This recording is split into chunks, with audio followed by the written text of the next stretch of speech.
श्रीमती नमिता हुंदडा. धन्यवाद अध्यक्ष महोदय. अध्यक्ष महोदय, मी आज आपल्या समोर पुरवणी मागण्यांवर चर्चा करण्यासाठी इकडे उभी आहे. बाब क्रमांक 91, पान क्रमांक 67, अन्न व नागरी पुरवठा विभाग. अध्यक्ष महोदय, माझ्या मतदारसंघातील केज, अंबाजोगाई व बीड तालुक्यातील APL केसरी शेतकरी राशन कार्ड धारकांना जायचं होतं म्हणून अन्नधान्याऐवजी DBT डायरेक्ट बेनिफिट ट्रान्सफर द्वारे थेट रोख रक्कम देण्यासाठी शासन निर्णयानुसार प्रति व्यक्ती प्रति महिना 170 देण्याचा प्रस्ताव शासनाकडे पाठवण्यात आलेला आहे. अध्यक्ष महोदय, परंतु निधी हा अपुरा असल्यामुळे अनेक पात्र लाभार्थी या योजनेपासून वंचित राहत आहेत. त्यामुळे APL केशरी शेतकरी राशन कार्ड धारकांसाठी आवश्यक आपण निधी तात्काळ उपलब्ध करून द्यावी ही मी आज शासनाला इकडे विनंती करते. अध्यक्ष महोदय, सार्वजनिक आरोग्य विभाग, पान क्रमांक 89, बाब क्रमांक 124. अध्यक्ष महोदय, माझ्या मतदारसंघातील प्रायमरी हेल्थ सेंटर्स PHCs व रुरल हॉस्पिटल्समध्ये म्हणजे RHS मध्ये अँटी रेबीज वॅक्सीन ही कमी पडत आहे. ही पुरेशी उपलब्ध नसल्यामुळे रुग्णांना मोठा त्रास होत आहे. अनेक शासकीय रुग्णांमध्ये या इंजेक्शनचा तुटवडा असून काही ठिकाणी ते पूर्णपणे अनअवेलेबलच आहे. अध्यक्ष महोदय, आपल्याला माहिती आहे की ग्रामीण भागामध्ये भटकी कुत्री नाहीतर आपल्या मांजरी व इतर प्राण्यांच्या चावाची घटना ही खूप वाढत आहे.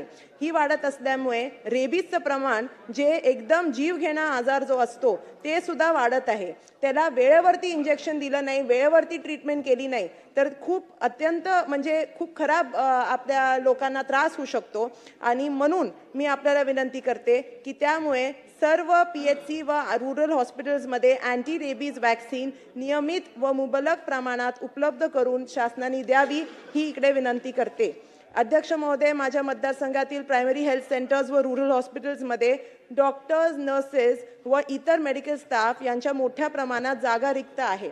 त्यामुळे रुग्णसेवा वेळेवर मिळत नाही, लोकांचे हाल होतात, त्रास होतात. म्हणून आपण सर्व रिक्त जागा तातडीने भरून द्यावी आणि आरोग्य सेवा सक्षम करण्यात यावी ही विनंती मी आज इकडे आपल्या समोर करते. अध्यक्ष महोदय, राज्यातील रुरल हॉस्पिटल्स, सब डिस्ट्रिक्ट हॉस्पिटल्स व डिस्ट्रिक्ट हॉस्पिटल्समध्ये CT स्कॅनची सुविधा ही प्रायव्हेट एजन्सीज मार्फत होत आहे. अध्यक्ष महोदय, हा उद्देश चांगला आहे, पण ह्याच्यामध्ये काही अडचणी येत आहेत. अडचणी अशी आहेत की ही जी प्रायव्हेट एजन्सीज आहेत ते जेव्हा CT स्कॅन करतात तेव्हा ते फक्त त्यांना रिटन रिपोर्ट देतात. जी CT स्कॅनची जी CD असते ती CD त्यांना देत नाही, तर रुग्णांना प्रॉब्लेम होतो. ते पुढे जेव्हा जातात तेव्हा फक्त रिटन रिपोर्टवरती पुढचे स्पेशलिस्ट डॉक्टरकडे गेल्यानंतर ते म्हणतात CD आणा. मग CD आणायला सांगितल्यानंतर परत त्यांना CT स्कॅन परत दुसरीकडे जाऊन करावा लागतो. तिकडे परत केल्यानंतर वेळ जातो, पैसे जातात. म्हणून मी तुम्हाला विनंती करते की CT स्कॅन सेवा देणारे जे एजन्सीज आहेत त्यांना प्रत्येक तपासणीनंतर रुग्णाला CD डिजिटल कॉपी देणे हे कंपल्सरी आपण केलं पाहिजे. आणि ते केल्यानंतर रिपोर्ट हा क्वालिफाईड रेडिओलॉजिस्ट करून सुद्धा पूर्ण व योग्य पद्धतीने त्यांना दिली पाहिजे. अध्यक्ष महोदय, परिचार्य प्रशिक्षण विद्यालय लोखंडी सावरगाव, जिल्हा बीड येथे ANM, GNM आणि पीडियाट्रिक नर्सिंग, BSc नर्सिंग व MSc नर्सिंग कोर्सेस सुरू करण्याचा प्रस्ताव शासनाकडे मी पाठवण्यात आलेला आहे. या कोर्सेसमुळे ग्रामीण भागात नर्सिंग एज्युकेशन वाढेल आणि स्थानिक मुलामुलींना करिअरची संधी सुद्धा चांगली होईल. त्यामुळे या प्रस्तावाला आपण तात्काळ मंजुरी द्यावी एवढं बोलून मी आज थांबते. धन्यवाद.